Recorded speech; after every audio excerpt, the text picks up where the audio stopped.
Then the Lord said to Moses, "Tell the Israelites to turn back and camp near Pi Ha-Iroth, between Migdal and the sea. They are to encamp by the sea, directly opposite Baal Zepon. Pharaoh will think the Israelites are wandering around the land in confusion, hemmed in by the desert. And I will harden Pharaoh's heart, and he will pursue them.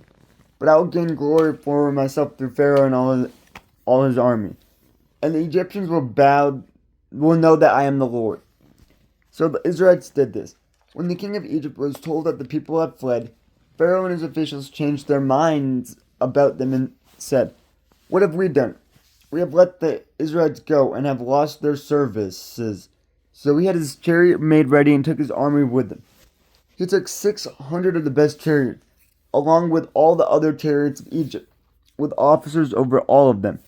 The Lord hardened the heart of Pharaoh, king of Egypt, so that he pursued the Israelites, who were marching out boldly.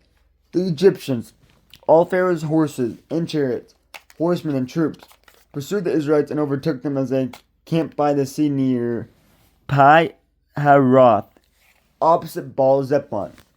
As Pharaoh approached, the Israelites looked up, and there were the Egyptians, marching after them. They were terrified and cried out to the Lord.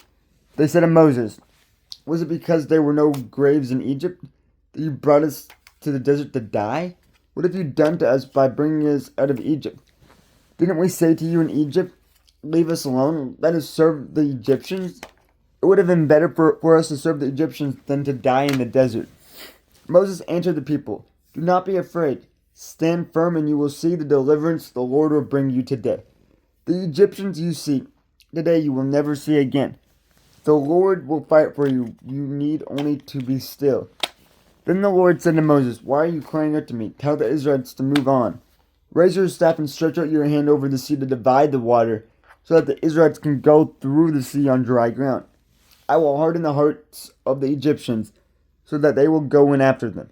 And I will gain glory through Pharaoh and all his army, through his chariots and his horsemen. The Egyptians will know that I am the Lord when I gain glory through Pharaoh, his chariots, and his horsemen."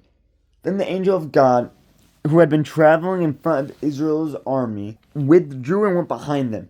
The pillar of cloud also moved from in front and stood behind them, coming between the armies of Egypt and Israel.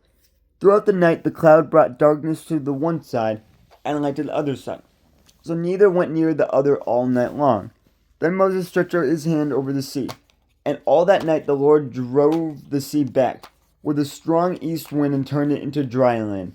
The waters were divided, and the Israelites went through the sea on dry ground, with a wall of water on their right and on their left. The Egyptians pursued them, and all Pharaoh's horses and chariots and horsemen followed them into the sea. During the last watch of the night, the Lord looked down from the pillar of fire and cloud at the Egyptian army and threw it into confusion. He jammed the wheels of their chariots so that they had difficulty driving. And the Egyptians said, "Let's get away from the Israelites. The Lord is fighting for them against Egypt." Then the Lord said to Moses, "Stretch out your hand over the sea, so that the waters may flow back over the Egyptians and their chariots and horsemen."